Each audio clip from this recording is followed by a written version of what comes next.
people are so interested in the Titanic.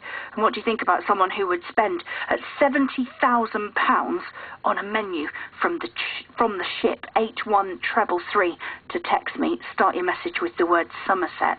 John Withington is a disaster historian. He told BBC Somerset why it is we get so fascinated about certain historical events like the Titanic. Well, I suppose the Titanic has a number of ingredients that are appealing to journalists and to authors. So there's the human drama, there's the disaster happened over a long enough period of time for people to be afraid, for people to have a long time to think about what was happening to them, for some people to get away and others not to. It had, of course, the ingredient of class.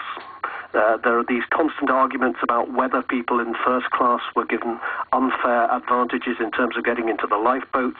And, of course, it had glamour. This was a very glamorous modern ship. It also had, I suppose, it played into this idea of our distrust of technology. The captain of the Titanic believed it was unsinkable. And many of us constantly feel we're assured by experts that nothing can possibly go wrong, and then it does. I suppose the other thing about it is it was a very accessible event. It was obviously the maiden voyage of the Titanic was a huge news event in its own right, so it was very easy for the news media to pick up on what had happened. It's very often not the biggest disasters that get the most attention. I mean, if you look at floods, for example, there was a flood at Johnstown in the United States in 1889, which is a very famous event, particularly in America. 2,000 people were killed there.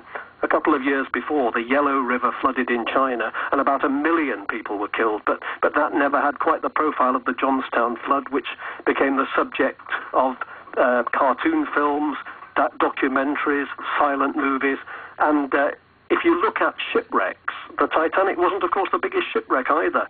For example, in 1987, a Filipino ferry, the Doña Paz, sank with about 4,000 people drowned, and that, of course, is nowhere near as famous as the Titanic. John Withington, who's a disaster historian. Do you understand